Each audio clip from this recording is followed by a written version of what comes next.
ग्लानिर्भवति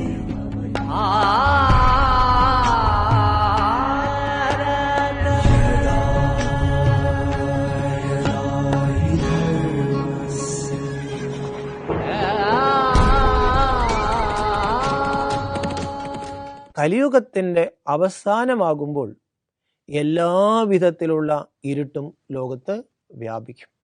ആ സമയത്ത് മനുഷ്യന്റെ കർമ്മദോഷം കൊണ്ട് ഈ ഭൂമി ഒരു ഭയാനകമായ യുദ്ധക്കളമായി മാറുമ്പോഴാണ് പ്രപഞ്ച അധികാരിയായ ഈശ്വരൻ ഭൂമിയിലേക്ക് വരും. അവിടെയാണ് ഈശ്വരൻ നമ്മളെ പഠിപ്പിക്കുകയാണ്. അവിടെ നമ്മൾ കഴിഞ്ഞ ദിവസം മനസ്സിലാക്കി, ഒരു യുദ്ധം നമ്മളോട് ഈശ്വരൻ ചെയ്യാൻ ആവശ്യപ്പെടുകയാണ്. ഒരു തപസ് നമ്മളോട് ആവശ്യപ്പെടുകയാണ്.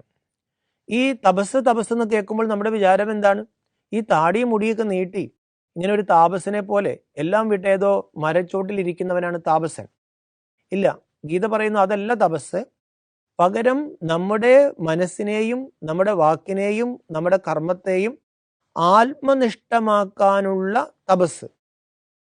പുറത്തേക്ക് പോയിക്കൊണ്ടിരിക്കുന്ന മനസ്സിനെ, ഇന്ദ്രിയ സുഖങ്ങളിലേക്ക് ഓടിക്കൊണ്ടിരിക്കുന്ന മനസ്സിനെ അകത്തേക്ക് തിരിച്ച് ആത്മസുഖം അനുഭവിച്ച്, പുറത്തുള്ള സുഖം ദുഃഖഹേതുവാണ്, അകത്താണ് യഥാർത്ഥമായ സുഖം ഇരിക്കുന്നത് എന്ന ബോധ്യം വരുത്തി നമ്മുടെ എല്ലാവരുടെയും ഉള്ളിലിരിക്കുന്ന ആ സുഖം നുണയുന്ന ഒരു മനസ്സിനെ ഉണ്ടാക്കി എടുക്കണം.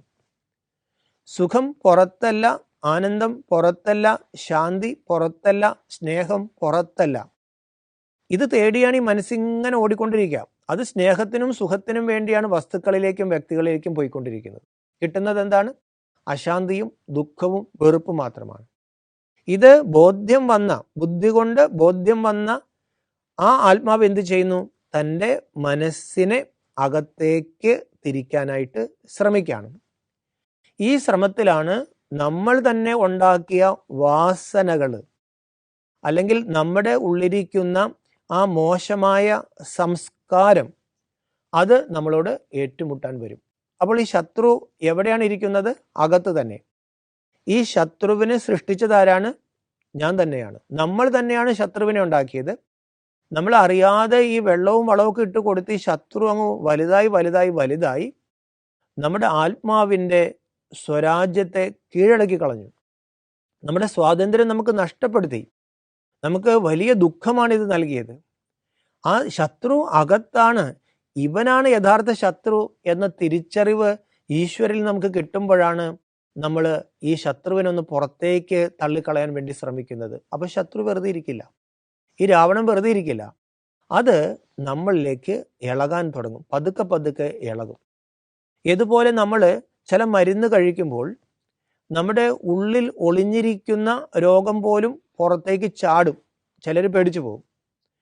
അത് യഥാർത്ഥത്തിൽ രോഗം മാറാനുള്ള ഒരു സിംറ്റമാണ്. രോഗം പുറത്തേക്ക് വന്നുകൊണ്ടിരിക്കുകയാണ്, മരുന്ന് ഫലിച്ചു എന്നുള്ളതിൻ്റെ ഒരു സിംറ്റമാണ്. അതെങ്കിലും ചിലർ ഭയന്നിട്ട് എന്ത് ചെയ്യും? ഈ മരുന്ന് സേവ തന്നെ അങ്ങ് നിർത്തിക്കളയും. അതേപോലെ ഈ ജ്ഞാനമാകുന്ന ഔഷധം നമ്മുടെ അകത്തേക്ക് ചെല്ലുമ്പോൾ കാലം നമ്മുടെ ആത്മാവിൽ ഉണ്ടാക്കിയിരിക്കുന്ന ഈ വൃത്തികേടുകളുണ്ടല്ലോ, കാമത്തിൻ്റെയും ക്രോധത്തിൻ്റെയൊക്കെ, അത് ഒന്നുകൂടി പുറത്തേക്ക് ചാടും. ചിലർ ഭയന്നു പോകും. ഒരു ഹരിത ചാരുതീരം പുഴയോരം കളമേളം കവിത പാടും